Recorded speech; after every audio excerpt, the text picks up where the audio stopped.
बिस्मिल्लाहिर्रहमानिर्रहीम। अस्सलाम वालेकुम व्यूअर्स, कैसे हैं? आई होप कि आप ठीक होंगे। आज मैं आपके लिए एक नई वीडियो के साथ आपके सामने हाजिर हूँ। आज टॉपिक बहुत ही इंटरेस्ट है। आज मैं आपके लिए बहुत ही अमेजिंग वीडियो लेकर आया हूँ। तो दोस्तों, अगर अभी तक आपने हमारे चैनल को सब्सक्राइब नहीं किया तो जल्दी से सब्सक्राइब करें और साथ में देखे बेल आइकन के बटन को ज़रूर दबा दें, ताकि हमारी हर आने वाली अच्छी वीडियो हर वक्त आपको यहाँ पर मिलती रहे। दोस्तों, चलते हैं वीडियो की तरफ। तो दोस्तों, आज का हमारा टॉपिक है लीमू।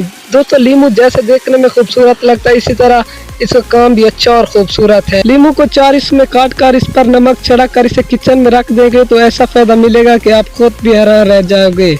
लीमू को हमेशा घरों में सलाद और खानों को लजीज बनाने के लिए इस्तेमाल किया जाता है, लेकिन आज हम आपको बताएंगे कि आप भी आशाश कर उठेंगे।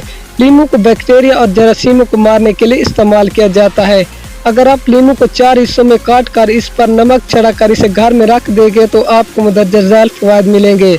नंबर 1, इसकी खुशबू की वजह से बावर्ची खाने और घर में मौजूद नागवार बदबू ख़त्म हो जाएगी। नंबर 2, घर में ताजगी का एहसास रहेगा और बीती बीती खुशबू को मुअत्तर रहेगी।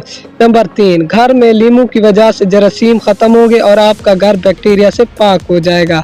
नंबर 4, लीमू की वजह से घर में मुस्बत और एनर्जी दाखिल होती है और इनकी वजह से मनफी तवानाई घर से निकल जाती है। नंबर 5, मक्खियाँ और मच्छर इस टोटके की वजह से घर से दूर भाग जाएंगे। दोस्तों, ये थी आज की हमारी छोटी सी वीडियो। अगर पसंद आए तो वीडियो को लाइक और शेयर ज़रूर करें। दोस्तों, मिलते हैं किसी और अच्छी सी वीडियो में, तब तक के लिए अल्लाह हाफिज़।